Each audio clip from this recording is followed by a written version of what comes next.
Bonjour tout le monde et bienvenue à un autre épisode de Politiquement parlant avec Salim Idrissi et Georges Tsantrizos. Merci beaucoup d'être là. Merci pour tout votre appui.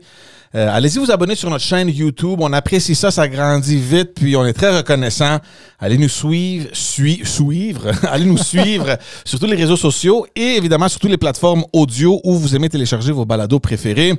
Salim, comment ça va? Ça va très bien, merci. Et toi? Super. Regarde, on est content parce que ça fait longtemps qu'on essaie d'avoir quelqu'un du côté du gouvernement. On avait eu évidemment Christopher Skeet, mais ça c'est au tout début du podcast. Puis encore une fois, merci à Christopher s'il nous écoute. Et cette fois-ci, on a réussi. Mais oui. Et je suis très content. Je suis très content parce que la personne qui nous fait l'honneur d'être avec nous aujourd'hui est une personne que j'ai connue il y a plusieurs années et dans différents contextes, mais notamment dans les corridors de l'Assemblée nationale. Puis pour moi, c'était Mr. Good Guy. Quelqu'un, le bon Jack, un bon Jack de la politique et qui a un très beau parcours, qui est jeune, qui est inspirant. Il y a beaucoup de gens, il y a beaucoup de jeunes qui nous écoutent d'ailleurs et qui nous écrivent et qui veulent parler de leur implication en politique, etc. Alors justement, c'est un modèle à suivre. Et donc, on remercie beaucoup Samuel Poulin. Bonjour. Bonjour Salim, bonjour Georges. Tout d'abord, merci pour les bons mots et merci pour l'invitation. Ça fait très plaisir. Ça nous fait plaisir. Puis comme je disais à Salim, il y avait des gens qui commençaient à nous questionner. Ben là, coudon, là, tout le monde est venu de tous les partis. Qu'est-ce qui arrive? Mais c'est pas nous qu'on contrôle les agendas des gens. Puis c'est sûr qu'on a eu tous les leaders des partis politiques. On s'entend que l'agenda du premier ministre là, est tellement débordé. On peut pas. On n'avait pas trop d'attente que le premier ministre soit là, mais on est content que quelqu'un du côté de la CAQ soit là. Donc, on est très content. Merci, parce que j'écoute votre balado. Je vous disais, j'ai écouté quelques-uns de vos invités. Puis merci de nous laisser la parole, de pouvoir échanger, de pouvoir discuter. C'est sûr que les gens qui nous écoutent en ce moment aiment la politique. Donc, je vous invite à rester jusqu'à la fin parce que peut-être que vous allez en avoir pour votre temps. Disons-le. C'est bon. Est-ce qu'on peut se tutoyer? Absolument. On se connaît depuis un certain nombre d'années. Alors, écoute, Samuel... mon introduction, elle est sincère. T'es quelqu'un qui aime la politique profondément, qui aime le Québec, ça c'est une évidence. Et t'as commencé à t'impliquer quand même jeune, puis t'as travaillé en politique, et puis tu t'es fait élire.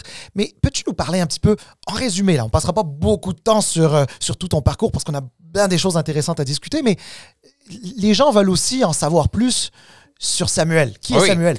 En fait, je suis, effectivement, député de Beauce-Sud à l'Assemblée nationale. Je viens d'une famille d'entrepreneurs de la Beauce. Alors, mon père, mon grand-père étaient dans le domaine du bois. Donc, on est une famille qui a été largement impliquée en Beauce, qui l'est encore. Mon père est décédé lors de la dernière campagne électorale, mais ma mère est là, ma soeur, ma famille est en Beauce. Et j'ai toujours été impliqué, en fait, dans différentes associations comme bénévole. J'ai étudié en radio et télévision, mais j'ai commencé, comme tu le disais, au Parti libéral du Québec et au Parti libéral du Canada. J'avais 12 ans à ce moment-là, en 6e année. J'ai été très, très jeune à poser des pancartes électorales, à faire le parfait militant en soi pendant 6 ans, donc jusqu'en 2010. Et après ça, j'ai été animateur à la radio dans ma région pendant 4 ans, donc à Radio Beauce et à Radio Bellechasse. Et donc, j'ai fait 4 ans de pause politique à ce moment-là. La CAQ n'existait pas non plus lorsque j'étais au Parti libéral. Il y en a qui changent de parti politique dans une fin de semaine. Moi, ça a quand même pris 4 ans entre les deux. Et donc, je me suis joint à la CAQ en 2014. J'étais candidat. J'ai perdu à ce moment-là ma première élection en obtenant 38 % des voix. Quand même. J'ai toujours eu j'avais 21 ans à ce moment-là. J'ai toujours eu des scores très élevés dans la circonscription de Beauce-Sud. 38 % en passant dans d'autres circonscriptions, c'est des gens qui gagnent. Non, puis j'avais pas de pandémie pour faire peur aux gens pour obtenir des votes. J'avais rien de ça, moi, là.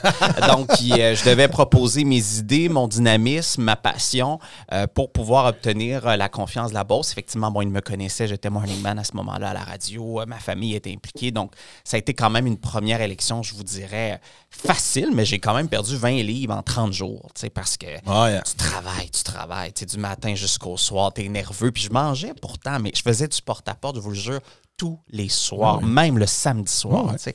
J'étais fou raide. Donc, j'ai fait ça, j'ai perdu. C'était Robert Dutil à ce moment-là qui était mon adversaire, mais c'était un contexte aussi, il faut se rappeler, où les gens ne voulaient pas Pauline Marois. Pauline Marois avait été là pendant de 2012 à 2014 et les gens disaient « Anybody but Pauline ». Donc, on t'aime bien, Sam, mais c'est les libéraux qui peuvent sortir Pauline cette année. OK, c'est bon, on va vivre avec. Et j'ai été 4 ans, effectivement, attaché de presse du caucus, comme tu le mentionnes. Alors, on était dans l'opposition. À ce moment-là, la CAQ, c'était une PME. Là, on était une vingtaine d'employés.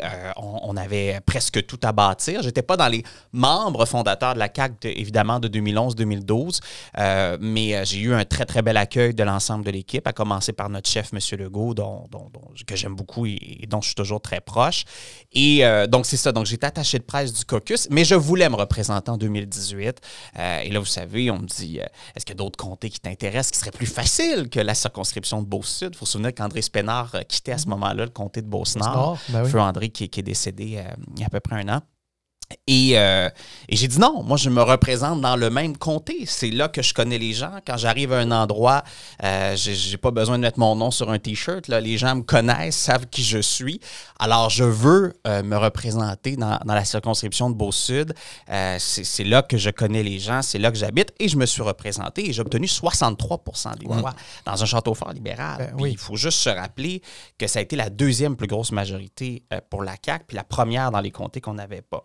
Alors, tu sais, j'ai battu des vétérans, mais j'ai aussi travaillé de façon incroyable. Peut-être perdu juste 5 livres, là, mais peut-être pas 20, mais j'avais travaillé très, très fort. Petite parenthèse, c'est très intéressant ce que tu racontes. Tu sais, tu as été candidat en 2014, candidat vainqueur en 2018, mais entre les deux, il y avait une partielle. Oui. Mais tu t'étais pas présenté à cette partielle. Tu savais que celle-là, c'était pas la bonne. Il faut juste se rappeler que j'avais travaillé dans la campagne électorale de Chauveau avec Jocelyne Cazin. Oui. Et j'étais sorti de là fatigué. Ah, OK. Puis il faut juste se rappeler, c'était pas facile. Donc là, la partielle arrive. Robert ne termine pas son mandat. Et j'ai dit, moi, je vais terminer mon mandat d'attaché de presse. Je le voyais vraiment sur un horizon de 4 ans, l'élection générale. Puis si quelqu'un aurait gagné pour la CAQ, ben, il aurait gagné. Puis ça aurait pas été plus grave que ça. Quand tu es jeune aussi, tu as moins peut-être l'urgence d'avoir le poste à tout prix. Donc, non, je ne me suis pas représenté à la partielle, tu as bien raison. Paul Busse, député libéral, a été élu.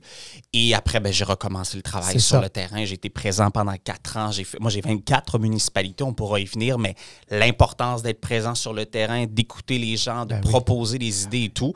Donc, j'avais les yeux sur la générale, puis la générale m'a donné raison, effectivement. Moi, je veux juste revenir sur ce que tu as dit, que, tu sais, à l'époque, là, tu étais candidat, puis les gens disent, bah, mais non, tiens, on veut pas Pauline, donc ça va être, on veut pas Pauline Marois, donc ça va être les libéraux. Cette attitude qui existe au Québec, là, tu sais, de ne pas élire un gouvernement, mais de remplacer celui qui est au pouvoir, ça, on l'a vécu, puis peut-être qu'on le vit encore, je sais pas, mais... On le vit toujours, en fait. Oui, on le vit toujours, mais c'est pas étrange. En fait... moi, je pense qu'il y a plusieurs types d'électeurs. Il y a des électeurs qui votent contre, il y a des électeurs qui votent pour, comme ceux qui votent pour le chef, ceux qui votent pour le candidat local, ceux qui votent pour des idées, ceux qui votent Parti québécois parce qu'ils sont souverainistes, peu importe ce que le Parti québécois va proposer.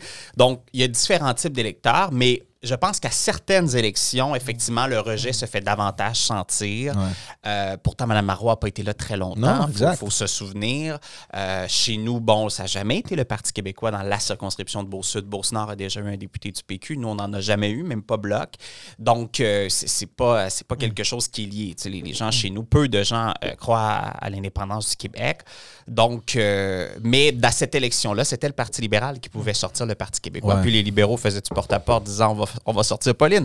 Alors, c'est correct. Ça fait partie du match et tout, mais là, on se retrouve entre les deux et on trouve ça dommage. Mais bon, 38 % des voix, somme toute. Alors qu'en 2018, ben, moi aussi, tu sais, c'était de sortir le Parti libéral à ce moment-là. C'était 15 ans de pouvoir. On avait tablé là-dessus. C'est sûr qu'on avait des idées. On avait une volonté de changement. Il a fallu que je convaincre aussi des gens qui ont toujours voté libéral de me faire confiance, que nous, on ne fera pas de référendum sur l'indépendance, qu'ils n'ont pas à s'inquiéter, que c'est un Québec fort à l'intérieur du Canada, que M. Legault, même s'il a été au Parti québécois, il ne croit pas à un 3e référendum. Alors, j'avais aussi ce travail-là à expliquer à ma population. Puis finalement, ben, ils m'ont fait confiance et confiance à nouveau en 2022 aussi. Parce que là, le cycle revient, puis là, on parle même maintenant, puis on a déjà discuté ça avec Salim. c'est le deuxième mandat de la CAQ, mais c'est au tout début du deuxième mandat. Puis c'est quelque chose, c'est quand même rare de voir un parti qui est au pouvoir au début de son deuxième mandat, de se voir si bas dans les sondages, ou peut-être pas si bas, mais il y a eu quand même une chute. Puis là, justement, on parle du PQ comme alternative. T'sais, on commence déjà à voir, à laisser planer cette discussion-là. Ah, est-ce que le PQ va pouvoir peut-être, est-ce que c'est l'alternative au gouvernement? Mais là, justement, juste pour revenir à ce que tu disais, la question de la souveraineté n'est pas là. Donc, c'est juste intéressant de voir qu'on parle déjà d'une alternative au gouvernement à cause que dans les sondages, regarde, ça arrive, là, les hauts, les bas en politique, mais on parle d'un parti qui veut faire un référendum dans le premier mandat comme gouvernement. Les chiffres ne sont pas là, mais on parle toujours d'alternative à la CAQ. Oui. Je pense quand même que l'électorat n'est pas prêt à prendre sa décision encore pour 2026. On peut avoir... puis c'est correct, on a des gens qui commentent l'actualité sur une base quotidienne, donc on peut projeter les choses, les éléments. Mais moi, lorsque je suis sur le terrain, que ce soit dans Beau-Sud ou dans mes autres fonctions à travers le Québec, il n'y a personne qui me parle d'élections. Au contraire, on me dit c'est normal qu'il y ait des sondages, qu'il puisse avoir des hauts débats, être 5 ans premiers, là, c'est arrivé rarement dans l'histoire du Québec. Ouais. À la limite, c'est ça l'anomalie, c'est pas d'être nécessairement un peu plus bas quand on est au gouvernement.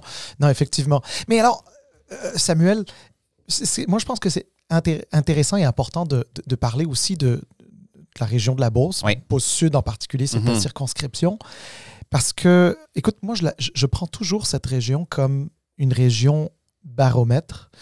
Tu sais, tu disais que tu es issu d'une famille d'entrepreneurs. Puis, tu sais, le mot entrepreneuriat et le mot Beauce dans la même phrase, on dirait que c'est un naturel. Ouais. D'ailleurs, il y a l'école d'entrepreneurship de Beauce. C'est pas pour rien. C'est-à-dire qu'il y a une culture de l'entrepreneuriat et ça ressemble beaucoup, beaucoup, beaucoup à la vraie économie du Québec. Je ne dis pas que les industries, les grosses industries, c'est pas important, c'est pas ça que je dis.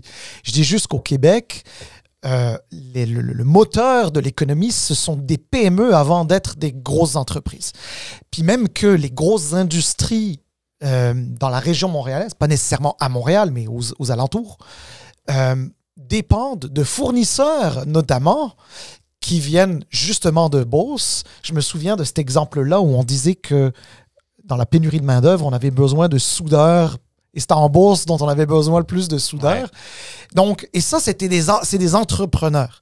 Puis, alors justement, un petit peu peux-tu nous parler un peu de ça? Et comment ça s'articule dans, disons, la politique économique du gouvernement de M. Legault? Oui, effectivement, géographiquement, le comté de Beau-Sud, c'est Saint-Georges et les environs, mais 24 municipalités tout aussi importantes les unes que les autres.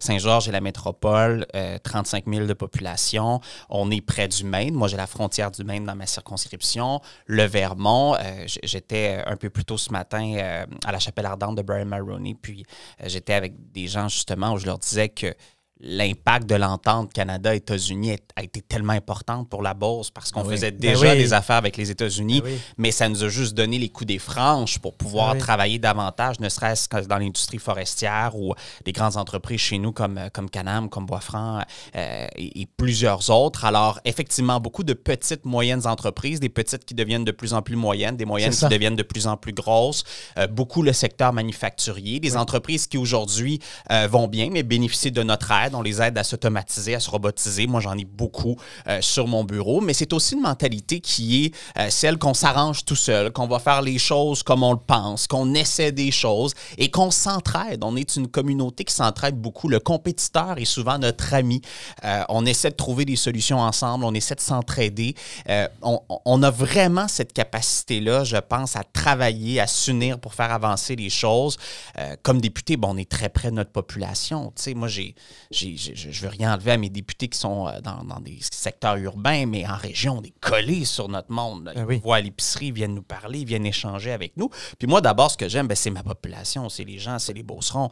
Je les connais à peu près tous, là, je veux dire. Puis on a ce lien-là, cette confiance-là depuis plusieurs années à travailler ensemble et avec mes entreprises, mes entrepreneurs qui ont des idées, qui sont innovateurs, qui viennent souvent tester des idées avec moi, pas simplement sur les leviers financiers, mais sur la capacité à livrer les résultats et beaucoup d'employés qui ont le respect du patron.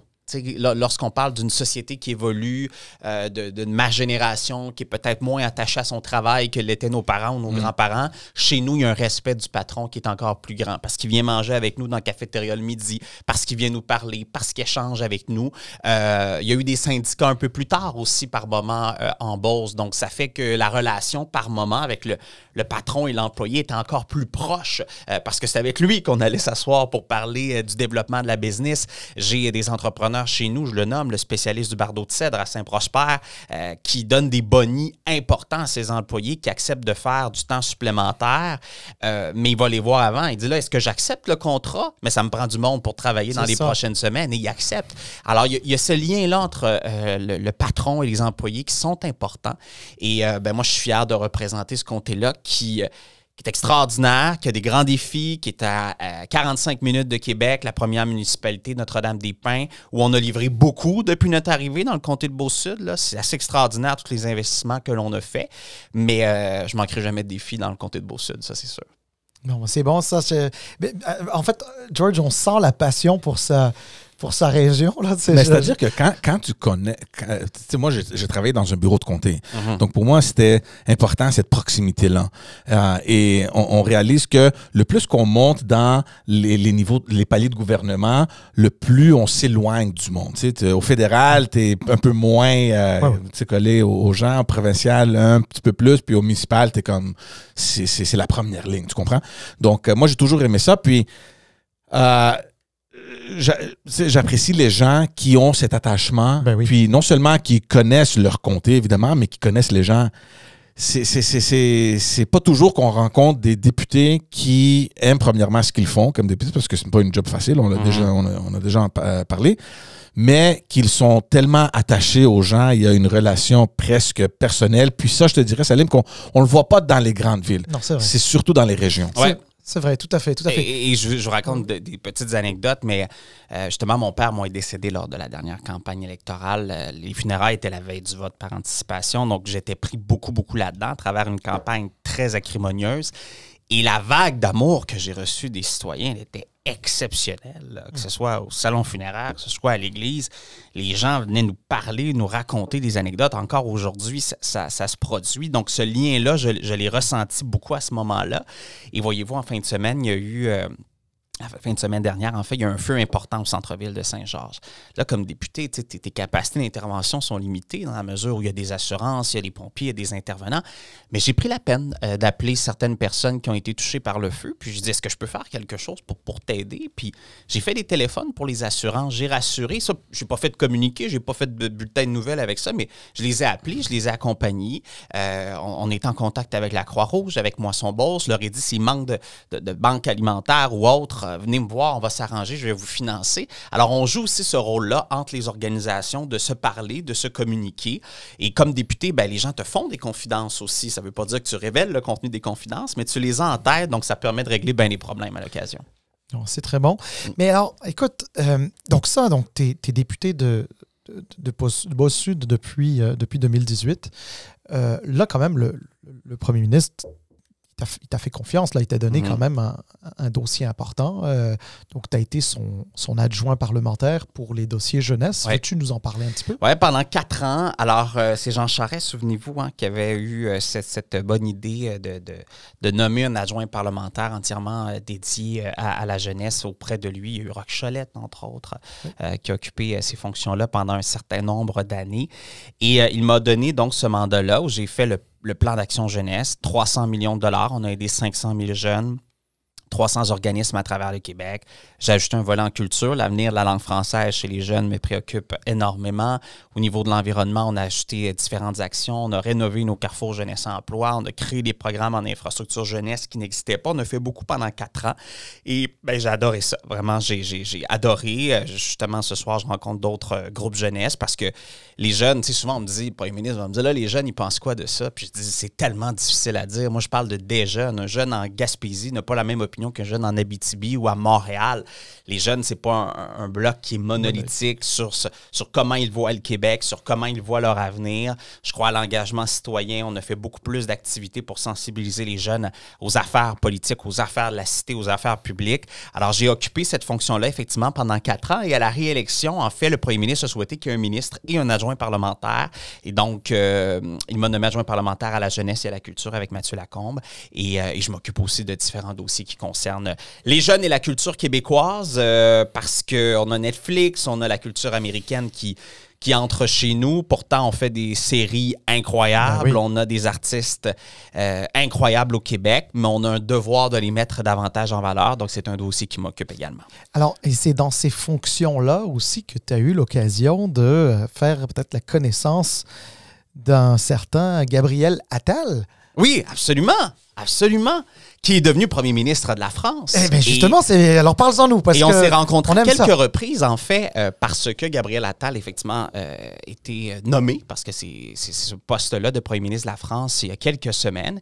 Et Gabriel Attal, avant, était secrétaire d'État à la jeunesse. Il faut savoir que le Québec et la France ont beaucoup de liens, Oui. entre autres avec les offices franco-québécois pour la jeunesse, qui visent à favoriser les stages entre le Québec et la France dans différents domaines. C'est une responsabilité que j'ai également dans mes fonctions. Alors, Gabriel Attal est venu avant la pandémie au Québec, puis on s'était revus dans un bar, là, qui était pas, il n'y a pas de scoop de bouteille de vin ou autre. C'était vraiment dans un bar ouvert 2019, pas de pandémie, là. Il n'y a rien de ça.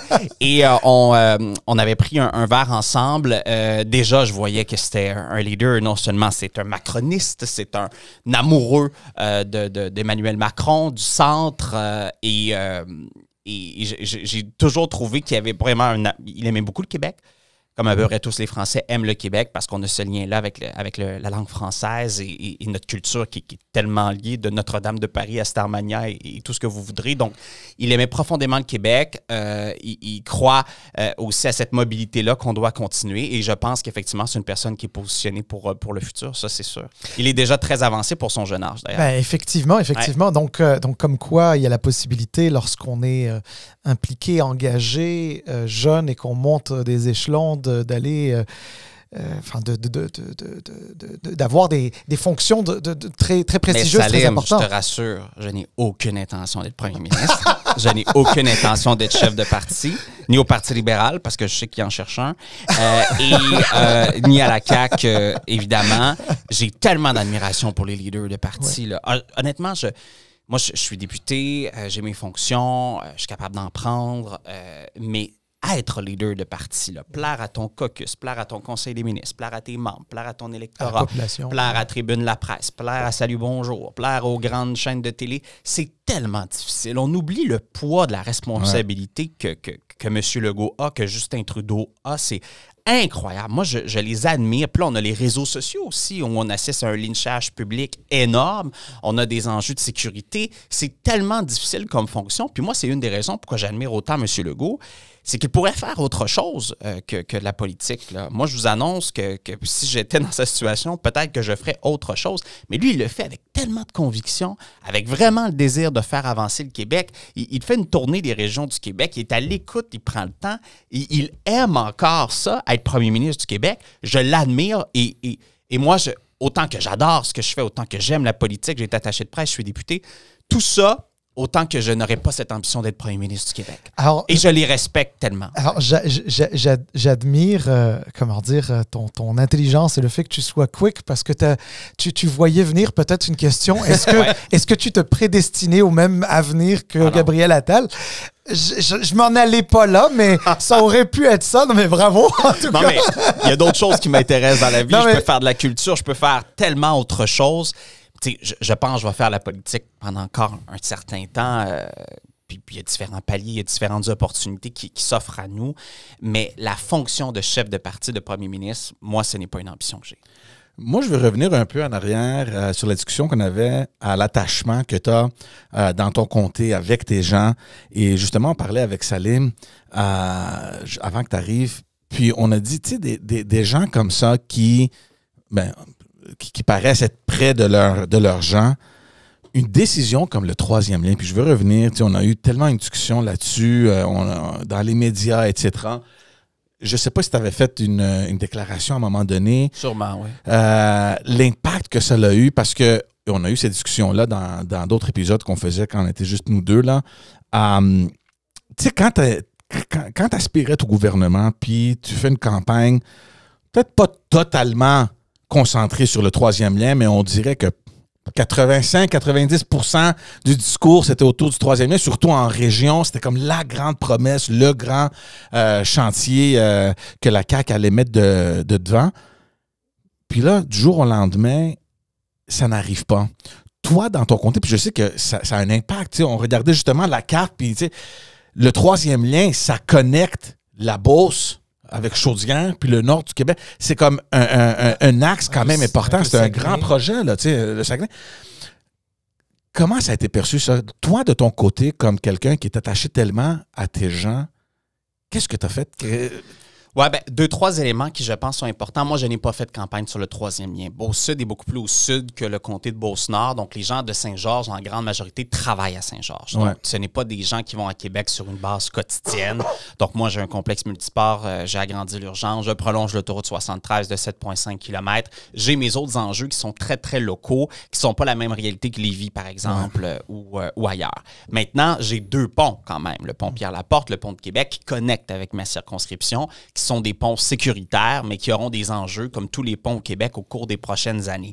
Alors, le troisième lien m'interpelle sur une vision à plus long terme du développement régional et du lien entre ma région et Québec. Donc, le troisième lien était moins émotif dans la circonscription de Beauce-Sud qu'ailleurs, mais ce n'est pas moins intéressant pour ma population dans les prochaines années. Maintenant, je pense qu'on avait des données à ce moment-là concernant la fréquentation et les passages routiers qui nous permettaient de croire que ce n'était pas le projet prioritaire.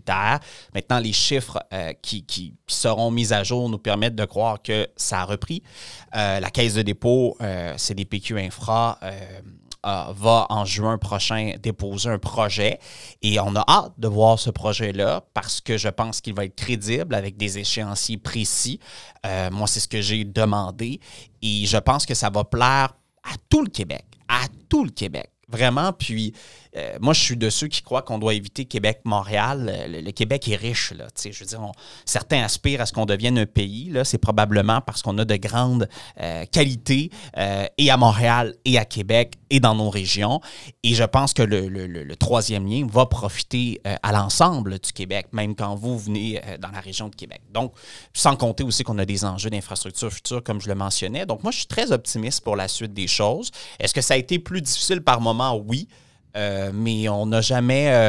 le premier ministre a jamais dit que ça arrivera jamais un jour. Donc, il ne l'a jamais mis de côté. Puis nous, on a travaillé avec lui, puis on a travaillé en équipe. Puis je pense que la CPLQ Infra que j'ai rencontré, c'est des gens crédibles, qui ont de l'expérience, qui vont nous arriver avec un bon projet, j'en suis certain. La raison que je l'ai amené, c'est parce que c'est peut-être l'événement qui a commencé un peu ce questionnement, tu sais, qui a commencé peut-être cette chute-là dans les sondages.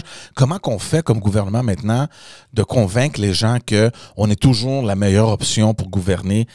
C'est sûr que vous êtes quand même chanceux, c'est ça qu'on disait avec Salim dans d'autres épisodes, que si tu veux une baisse dans les sondages dans un mandat, c'est mieux que ça soit plus tôt que au tard. début que plus tard. Donc, tu sais, il y a quand même des... c'est quoi, il reste 2 ans avant la prochaine élection? 2 ans et 6 mois. Donc, c'est précis, ça. Ah oui, je les compte. Donc, il y a quand même beaucoup de temps. Comment qu'on fait maintenant pour remonter la pente? Bon. Il ne faut pas nécessairement se demander comment on fait pour remonter dans les sondages. Je ne pense pas que c'est la question qui doit nous habiter. C'est une très bonne question, mais je ne pense pas que c'est celle qui doit nous habiter. Je pense que une remontée dans les sondages, c'est un effet collatéral à bien communiquer ce que l'on fait, ce que l'on réalise. Moi, je pense que l'un des meilleurs éléments qu'on a, c'est qu'on a la meilleure équipe. À la base, là. On a les meilleurs joueurs sur la glace. On a une bonne équipe en économie. Christian fait tout ce qu'il peut en santé. Bernard performe, je pense, en éducation à trouver des solutions. Et aussi, il faut se positionner pas juste comme des administrateurs d'État, mais comme des gens qui ont une vision, qui souhaitent réaliser des choses à moyen et long terme. Donc, je pense qu'il faut continuer de partager notre vision parce qu'il ne faut pas se tromper. N'importe quelle formation politique qui va être au pouvoir va aussi avoir des enjeux de pénurie de main-d'œuvre. Pas parce que tu es élu le Parti québécois demain matin que tu vas avoir des infirmières ou des enseignants. C'est pas vrai, là. On va travailler avec avec la même fonction publique, avec les mêmes syndicats, avec la même convention collective et avec les mêmes budgets. Donc, je pense qu'on a la meilleure équipe à moyen long terme lorsqu'on attire des investissements importants au Québec au niveau des entreprises, lorsque nos entrepreneurs sentent qu'avec Pierre Fitzgibbon, c'est encourageant d'investir et qu'Investissement Québec ne te laissera pas de côté, ce sont des bonnes nouvelles. Donc, je pense qu'on a un climat économique malgré tout enviable, malgré ce que l'on vit présentement avec l'équipe que nous avons. Puis, il faut toujours mieux communiquer, ça, c'est sûr, mais ça, c'est le défi de tous les gouvernements. Ouais. Au fédéral, ils ont ces enjeux-là, les libéraux l'ont eu, le Parti québécois l'ont eu aussi. Effectivement, je pense que aussi, comme je vous disais tout à l'heure, les Québécois ne sont pas prêts encore à faire leur choix pour 2026. Ils répondent à des sondages et c'est correct. Maintenant, lorsque les vraies questions vont se poser, que ce soit sur le référendum et que ce soit sur qui va présenter la meilleure équipe, quel va être le chef le plus prêt, le plus expérimenté pour proposer un nouveau mandat aux Québécois, je pense que c'est là que les gens vont s'intéresser davantage à la politique. Et un autre 2 ans et 6 mois, ça nous laisse le temps, je pense, de bien placer les choses. Je t'écoute parler, puis je sais que Salim, on ne s'est jamais connus. Moi, je travaillais rarement à la colline, j'étais rarement là, donc on ne s'est jamais croisés. Mais tu sais, de penser qu'on avait des gens comme ça au Parti libéral qui ont quitté vers la CAQ, pour toi, c'était quoi ce moment-là où tu as dit ça marche plus, le Parti libéral, là, il faut un changement? Merci de me poser la question parce que j'ai très peu eu l'occasion d'y répondre dans mon parcours. En fait, quand j'étais au Parti libéral, la CAQ n'existait pas. Ouais. Ça, c'est clair. Il y avait, moi, j'ai toujours été quelqu'un qui aime le Canada. Je crois à un Québec fort à l'intérieur du Canada. Donc, naturellement, lorsque tu es jeune, tu as le Parti québécois, tu as le Parti libéral. Moi, j'ai commencé en 2004 avec Dominique Vien, avec Diane Leblanc. Dominique est encore ma muse, avec qui je suis régulièrement en contact. Et donc, pour moi, c'était normal de me joindre au Parti libéral parce que c'était une formation politique qui croyait un Québec fort à l'intérieur du Canada. Et ma deuxième formation politique aurait été la DQ. Parce que moi, je dis souvent, je suis un extrême centriste. Là, je suis vraiment un gars très, très au centre. Puis j'ai pas le choix de tourner, je vais tourner à droite. T'sais, mais sinon, je suis vraiment, vraiment au centre. Et donc, c'est ça. Et 2010, je quitte parce que je vais faire de la radio, donc je me dois d'être neutre, donc je ne suis plus vice-président de comté, je suis rien, je suis neutre. Et la CAQ est fondée à ce moment-là, en 2011-2012. Je le regarde d'un œil intéressé. M. Legault qui dit on va arrêter de mettre fin à... On va arrêter en fait de faire un débat sur les oui, les non, sur un référendum, puis on va se concentrer sur l'éducation. C'était ça, la première priorité. Bien, ça m'a séduit. Ça m'a séduit. C'est un entrepreneur. Je trouvais qu'il y avait un lien avec mon parcours, avec celui des Beaucerons. Et j'ai dit, ben j'embarque. Alors, j'ai rejoint à ce moment-là la CAQ en 2014. Et c'est ça, ça n'a jamais été un refus des anciens partis politiques, autant que j'ai aimé ce que M. Legault proposait et je me sentais plus libre parce que j'avais plus de carte de membre, évidemment, du Parti libéral depuis très longtemps. Et donc, pour moi, c'était normal d'embarquer. Et je ne l'ai jamais regretté. Ça va faire 10 ans maintenant et je ne l'ai jamais regretté. Mais en même temps, il faut se le dire, effectivement, la CAQ n'existait pas. Puis c'était pas mal dominé PQ, PLQ, avec la DQ aussi qui était là, mais à l'exception peut-être de 2007 avec la vaguette, on ne va pas appeler ça une vague puisqu'ils ne sont pas arrivés au pouvoir, mais bon, ils étaient quand même là. Mais donc, non, ils sont passés prêches. Oui, je sais, ils n'étaient pas loin. Mais une autre semaine, peut-être qu'ils rentraient là, regarde, mais tu sais, je veux dire, M. Legault lui-même vient d'un autre parti, provient du Parti québécois. Donc, dans cet esprit de coalition, donc c'est dans cet esprit-ci de coalition là, que vraiment, et tu sais, j'ai rejoint des gens que je connaissais comme Brigitte Legault du Parti libéral du Canada, Stavros Morelatos, des gens que j'avais connus au Parti libéral. Mais effectivement, on est encore une vraie coalition avec des gens émanant de tous les partis, de toutes les opinions.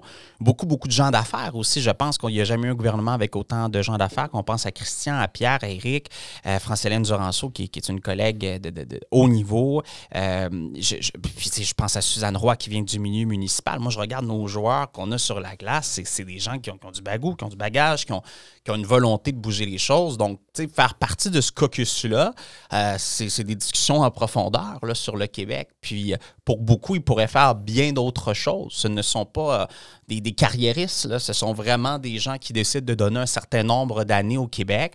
Donc, moi, ça me stimule de faire partie de cette coalition-là. Maintenant, est-ce qu'il faut encore mieux cibler d'ici 2026 qu'est-ce qu'on va proposer dans les 4 autres prochaines années? Oui, je pense que c'est bon d'avoir un bilan, mais les gens votent aussi pour le futur, votent pour le prochain programme électoral.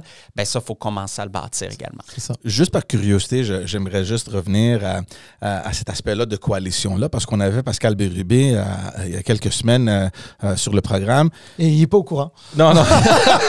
C'est mon voisin de banquette, vous savez, au Salon Bleu. Pascal est un gars que j'aime beaucoup et c'est un plaisir de travailler avec lui d'ailleurs. Puis Pascal, peut-être c'est le fait qu'il est là depuis très longtemps. Je ne sais pas si c'est comme ça que ça fonctionne. Éventuellement, il y a des canaux de communication qui s'ouvrent, puis il y a plein d'informations qui lui arrivent. Puis il nous a dit que, nous, on voit, on attend des affaires. Il y a des gens qui vont quitter ou qui songent à quitter, qui veulent revenir au PQ, puis qui pensent un peu à faire des changements. Donc, je veux juste revenir à cette affaire de coalition-là que tu parlais. Toi, t'entends quoi? Est-ce que c'est des informations que c'est juste Pascal Bérubé qui obtient? Ouais, ben, c'est toujours bon quand t'es premier de mettre l'huile sur le feu, de se semer le doute et jouer dans la tête de l'adversaire. Tu sais, faut savoir aussi les techniques politiques. Moi, j'entends que chez nous, tout le monde reste, puis tout le monde a le goût de se représenter, puis tout le monde est en forme, puis c'est pas un sondage qui va nous arrêter, là, puis on veut changer les choses au Québec. Puis en même temps, moi, je pense que tout le monde est en forme, puis a le goût de continuer. Là. Moi, c'est ce que j'entends. Là. Alors, Samuel, dans les derniers jours, il y a eu un budget qui a été présenté.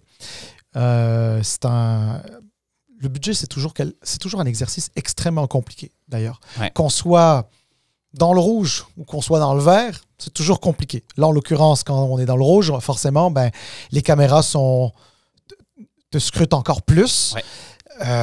Là, je pense que jamais un budget n'a été autant dans le rouge. Sans doute qu'il y a des explications à ça. Il n'y a pas de jugement dans ce que je dis. On essaye de faire une discussion. 11 milliards de déficit, mais un budget nécessaire si je comprends bien les déclarations publiques du ministre des Finances, M. Girard, celles du Premier ministre, et puis certains de tes collègues, d'autres de tes collègues. Comment ce budget-là pour ta circonscription, là, quel effet est-ce qu'il a? Évidemment, les titres ont été le 11 milliards de déficit. Là. Quand on décortique, c'est 7,3 parce que 2,2 au fonds des générations, 1,5 en réserve. Là. Donc, c'est 7,3. On a voulu être transparent puis dire clairement aux Québécois, ça peut ressembler à 11 milliards de dollars. Les gens chez nous ne veulent pas payer d'impôts. Là. C'est ça qu'ils nous disent. On veut des baisses d'impôts. On a des baisses d'impôts qui sont récurrentes dans le budget. Donc, ça, c'est une bonne nouvelle. On a baissé le fardeau fiscal depuis qu'on est arrivé de façon importante. Donc, c'est ça la priorité des Québécois présentement. Un sondage léger cette semaine qui l'a confirmé. Maintenant, on coupe où? On coupe où? Même ceux là, qui prétendent vouloir faire le ménage là, des finances publiques puis qui mettent des gros mots, le bureaucratie, tout ce que vous voulez, qui vous coupez demain matin? Qui vous appelez dans son bureau, là, vous faites l'extension, vous dites votre job à vous, elle n'est plus importante. Moi, je pense qu'il y a des choses qu'on peut continuer d'améliorer au Québec, revoir des processus, revoir des programmes, améliorer les choses, se demander comment on peut réduire au maximum notre fonction publique. En même temps, on veut engager des préposés de l'autre côté, on veut engager des infirmières, il faut engager des gens qui donnent des services aussi, ça prend des postes d'orthopédagogues. Alors, c'est pas facile de faire le budget, comme tu le mentionnes, entre les missions de l'État, les besoins de l'État et évidemment d'alléger le fardeau fiscal. Je ne crois pas qu'il faut augmenter les impôts. Moi, je suis un gars qui milite beaucoup au caucus pour baisser le fardeau fiscal. Et c'est de l'argent que les gens ont dans leur poche, qui réinvestissent dans nos restaurants, qui réinvestissent dans notre économie, qui finalement fait rouler le Québec. C'est sûr que chez nous, dans Beau-Sud, essentiellement, les gens ne veulent pas payer d'impôts. Moi, je pourrais rentrer dans des enjeux locaux parce qu'on a obtenu plus de 400 millions de dollars depuis notre arrivée. Un fort travail de notre gouvernement pour le comté de Beau-Sud. Les gens le réalisent, me remercient, puis ils en sont reconnaissants. Mais c'est sûr que ça a été un budget difficile. On a signé des conventions collectives aussi. Puis moi, je pense que c'est des bonnes nouvelles parce que l'éducation, c'est l'avenir d'une société. On ne le voit pas demain matin, le résultat, mais dans 10 ans, croyez-moi qu'on va le voir dans les taux de diplomation. Il faut garder nos profs pas les bancs d'école, mais dans les classes. Donc, moi, je pense malgré tout, ça a été un bon budget. Évidemment, personne n'aime faire des déficits. C'est ça qu'on disait cette semaine. Les premiers qui ne veulent pas faire de déficit, c'est nous. Sauf qu'on pense que si on avait fait des coupes paramétriques de 7,3 milliards au Québec, là, ça aurait été épouvantable. Alors, tu sais, elle est super intéressante, la question que tu poses. On coupe où? C'est vrai que c'est facile à dire. Et je vous la pose, la question à vous deux. On coupe où? Non, mais... Je suis preneur des idées. Je suis preneur des suggestions. Regarde, mais il y en a un qui voudrait te répondre et qui te dirait, lui, on coupe ici, on coupe là, etc. Là. C'est M. Duhem. M. Duhem, lui, pense que les finances publiques sont mal gérées par le gouvernement de la CAQ. Qu'est-ce que tu penses de ce que lui dit par rapport à la gestion des finances publiques et par rapport à sa vision à lui, en tout cas ce qu'on en sait, de la gestion des finances publiques? On a annoncé un exercice où on veut effectivement revoir programme par programme, budget par budget, ETC par ETC, là, équivalent temps complet dans la fonction publique. Donc, on veut faire ce travail-là. On a commencé à le faire dans les dernières années. On veut faire de l'allègement réglementaire pour nos PME. Donc, on se dit qu'il y a des gens à l'autre bout.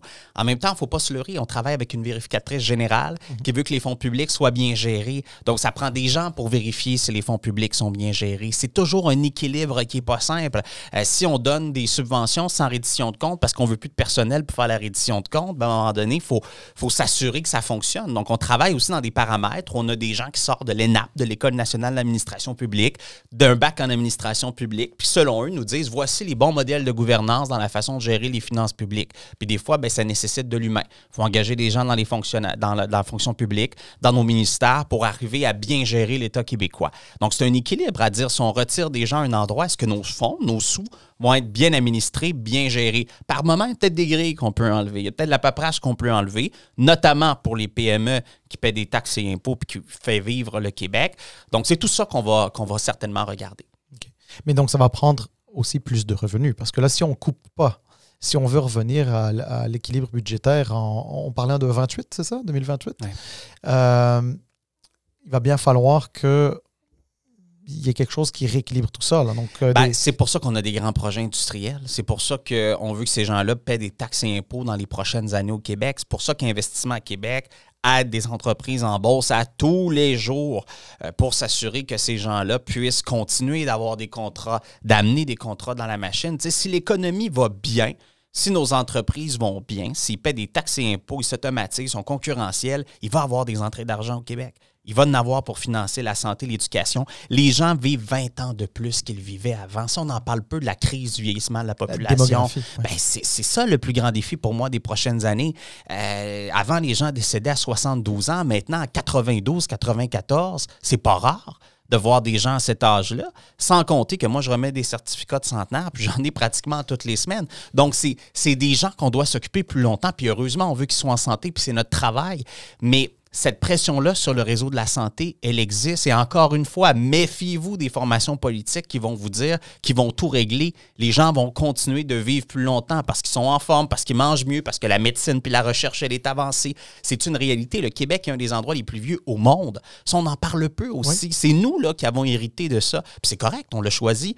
Mais c'est pour ça que je pense que malgré tout, on fait des bons choix dans un contexte où on va avoir des projets économiques qui vont nous permettre de financer l'éducation et le vieillissement de la population aussi. Mais tu vois, alors effectivement, d'ailleurs, c'est pas nouveau. On dit, ça fait au moins une quinzaine d'années qu'on dit que le Québec, c'est la deuxième société la plus vieillissante au monde après le Japon. Exact.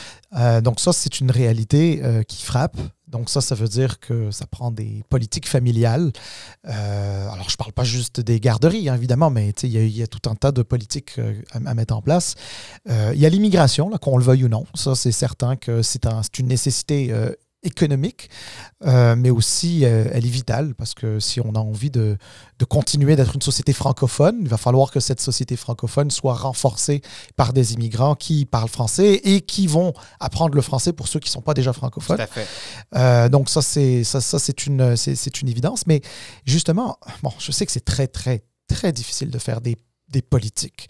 Puis, tu sais, on a plein d'indicateurs, puis on a envie d'être équilibré dans tout, mais on ne sera jamais capable d'équilibrer en tout. Donc, c'est sûr qu'il y a des compromis à faire comme société. Et effectivement, sur la démographie, il va y avoir beaucoup de choses à faire, c'est-à-dire à la fois des investissements à faire dans des politiques familiales, et il va aussi falloir avoir une politique d'immigration qui se tienne et qui réponde aux besoins du Québec, dans le respect, bien sûr, de l'identité francophone du Québec. Là, je pense qu'il n'y a pas de doute là-dessus. Ouais. Mais j'ai comme l'impression qu'à un moment donné, quand on a envie de tout mettre les curseurs au milieu pour que tout soit équilibré, ben, on n'y arrive pas. C'est un défi. C'est un défi. C'est pour ça qu'il faut avoir la meilleure équipe pour le faire. Et tu mentionnes des politiques d'immigration, il faut s'arrimer avec le fédéral aussi. Au bout du compte, il faut que le fédéral soit sensibilisé. Ça prend une équipe forte, québécoise, à Ottawa, qui sensibilise bien non seulement le premier ministre, son entourage, aux faits français et aux particularités du Québec dans le processus d'immigration. Tu sais, quand on demande d'avoir tous les pouvoirs, c'est pas juste pour faire un beau slogan, c'est aussi parce qu'on a des réels enjeux au Québec de l'avenir dans la langue française, puis de capacité d'accueil, puis de s'assurer que nos immigrants soient bien accueillis, soient bien reçus. Donc, c'est aussi un arrimage avec le fédéral. C'est pour ça que je pense que beaucoup de solutions qui vont venir de là, dans le cadre du vieillissement de la population, dans le cadre d'une politique d'immigration. Ça prend une équipe, je le mentionne, québécoise forte qui explique bien ces réalités-là.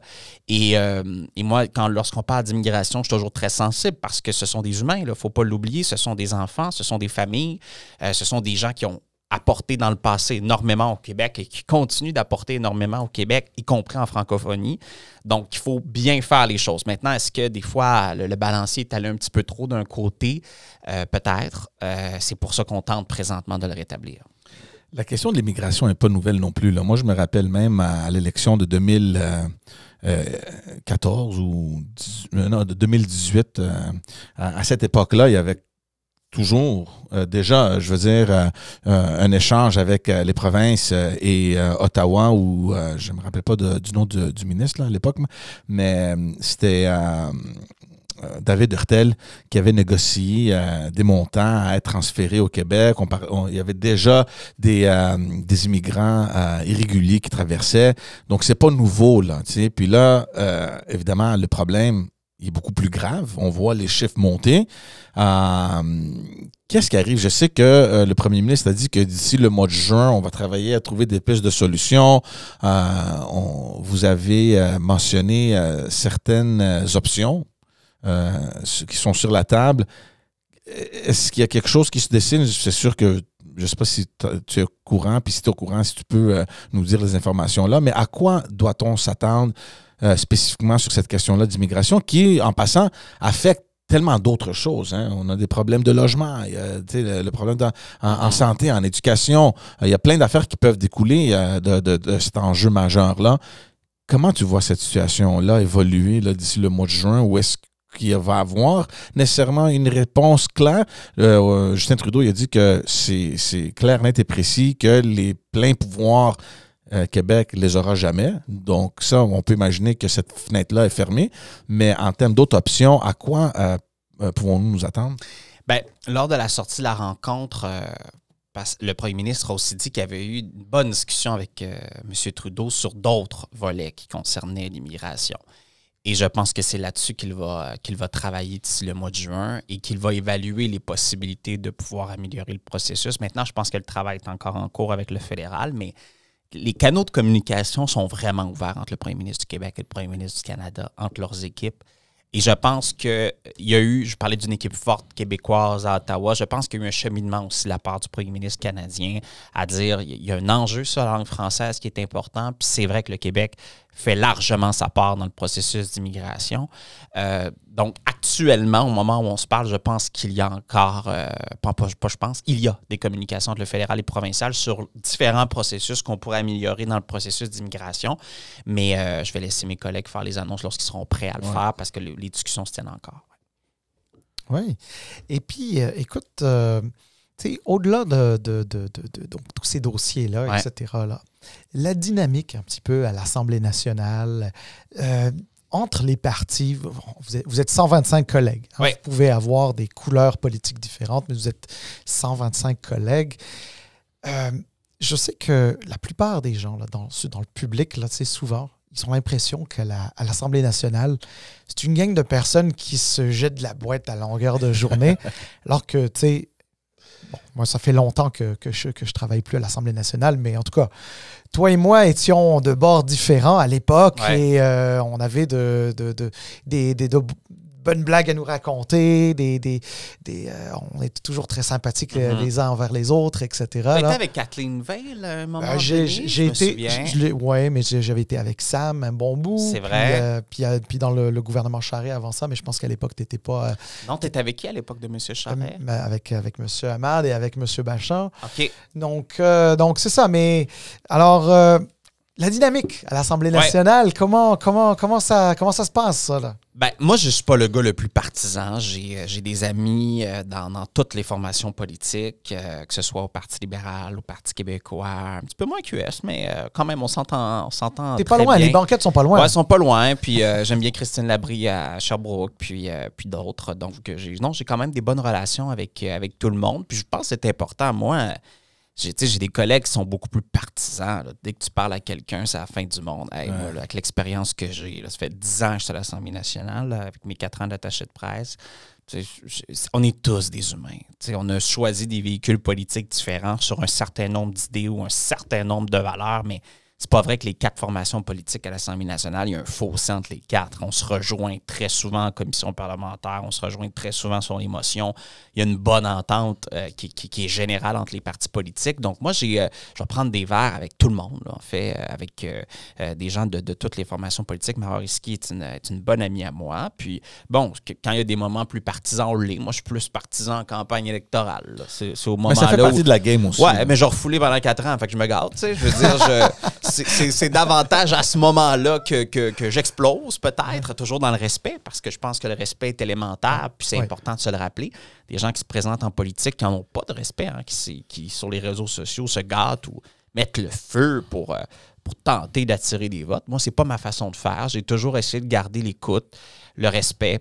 Et c'est ça, je trouve qu'on a des gens de qualité dans toutes les formations politiques. Vraiment, là.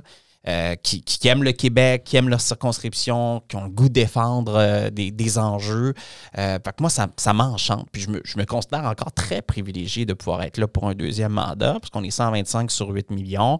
Et on peut faire bouger les choses, on peut faire avancer les choses dans tous les domaines, dans tous les enjeux.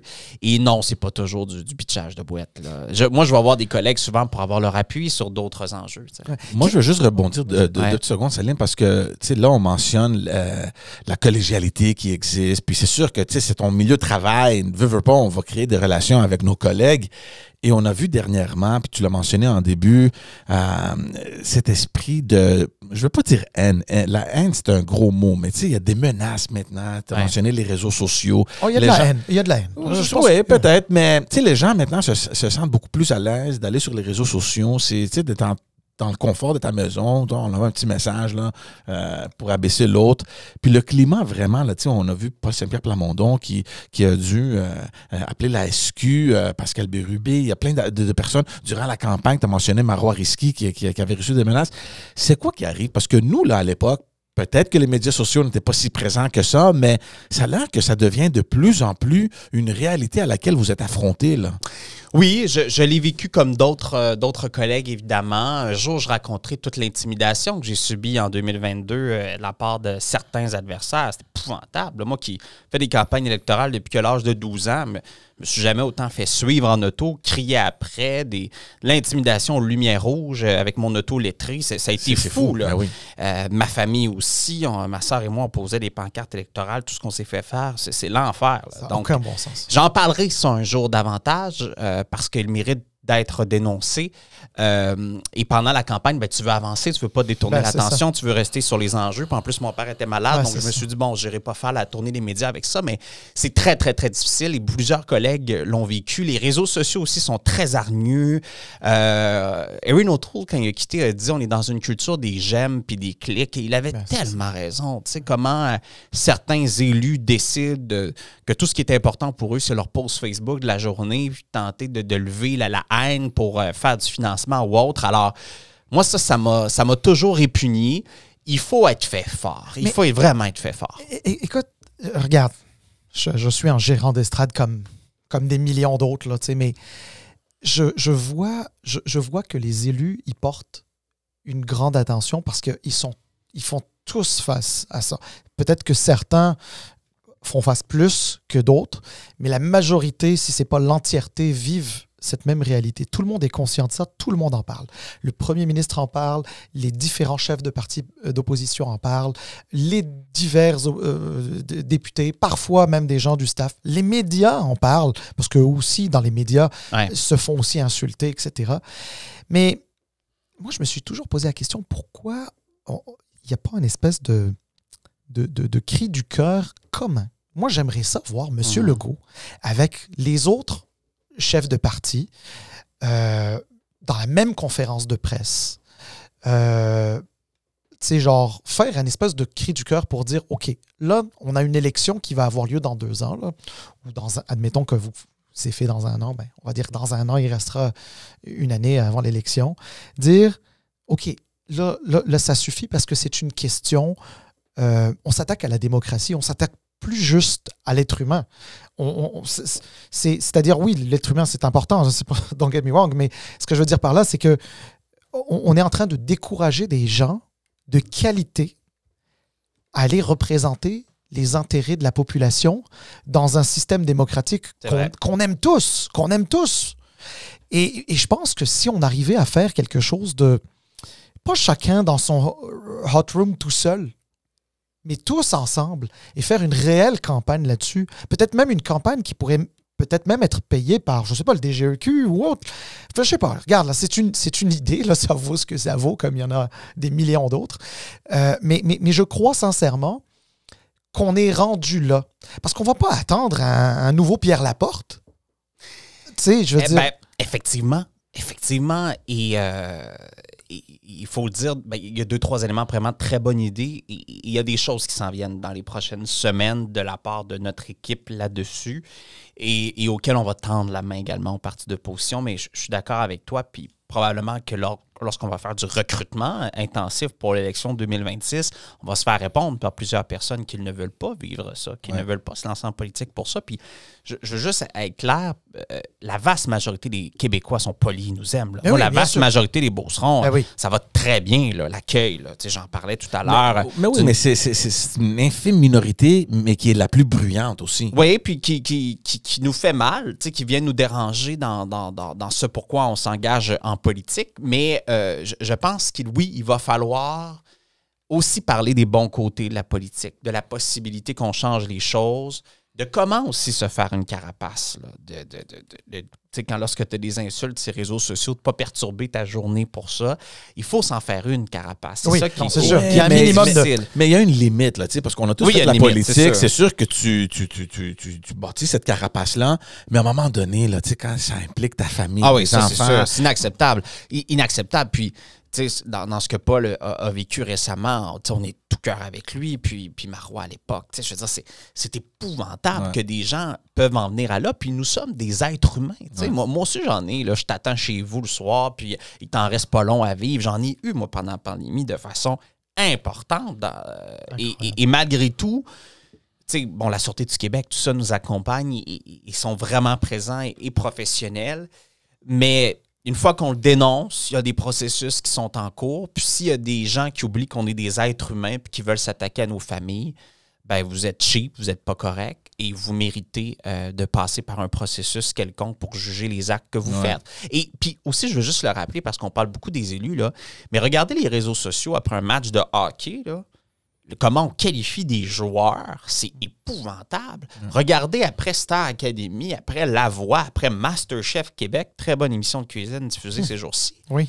Je me dis, mon Dieu, qu'il y a des gens qui n'ont pas de respect. C'est pas juste nous. C'est sûr que nous, on est titulaire d'une charge publique. Il y a des gens qui... Catherine Dorion avait dit à un moment donné, les gens pensent qu'on respire avec leurs impôts. J'avais trouvé l'image belle parce que je me suis dit, on est aussi des êtres humains. C'est pas parce qu'on est élu qu'on est désincarné de la réalité, mais il y a d'autres gens dans d'autres secteurs qui vivent la même chose que nous. Donc, peut-être faudrait le penser plus globalement. Tu sais, moi, je finance des ateliers des journalistes dans les écoles, le comportement sur les réseaux sociaux. On essaie de sensibiliser au maximum. Les gens qui écrivent le soir des propos à leurs députés un peu tourmentés, c'est encore une fois une minorité, mais il y a une éducation populaire à faire sur la bienveillance qu'on doit avoir envers les autres et que des débats peuvent se faire calmement aussi au Québec. Puis peut-être, puis là, je ne veux pas tomber en philosophie à 2 cents, peut-être qu'on a de la difficulté au Québec à parler calmement lorsqu'on n'est pas d'accord. T'sais, pourquoi on parle plus de la météo? Puis, mais on le fait bien ici, à Politiquement parlant. Oui, absolument. Tu vois? Puis on a reçu tout le monde. Oui, non, c'est vrai, mais il faut être capable, même dans nos familles, dans nos amis. Oui. Moi, je me souviens, pendant la pandémie, faut pas parler de vaccin. OK, mais on peut-tu en parler calmement? Faut pas parler de tel ou tel sujet. Pendant la négo qu'on vient de vivre, quand tu as un ami enseignant, tu essaies d'être un petit peu plus prudent sur ce que tu disais, mais on est capable capable de se parler calmement. Moi, en tout cas, je considère qu'on est capable de se parler calmement, mais pas tout le monde. Alors, on a aussi une bienveillance populaire à avoir de dire, on peut-tu se parler même lorsqu'on est en désaccord? On peut continuer cette discussion-là pendant très, très, très longtemps. Je sais que tu as bien d'autres choses à faire, plus important que d'être dans mon sous-sol. Ben non, c'est un plaisir d'être ici. On va te remercier énormément d'être venu. On l'apprécie énormément. Oui, merci pour ta générosité, Samuel. C'est vraiment très apprécié. Ben, c'était un moment très agréable à partager avec toi. Ben, merci à vous deux. Merci pour ce que vous faites aussi pour mettre de l'avant le travail de nos élus. Et votre balado est de plus en plus populaire, j'ai l'impression. Merci Pascal et M. Legault encore une fois. Mais merci pour le travail que vous faites de recevoir des gens aussi de tout Acapie, puis au plaisir de se reparler très bientôt. Assurément, merci beaucoup. C'est un plaisir pour nous. Puis encore une fois, on vous rappelle tous d'aller vous abonner sur notre chaîne YouTube, aller nous suivre sur les réseaux sociaux, sur toutes les applications audio où vous aimez télécharger vos balados préférés. Samuel Poulain, merci encore. Puis à la semaine prochaine tout le monde. Merci à vous. Au revoir.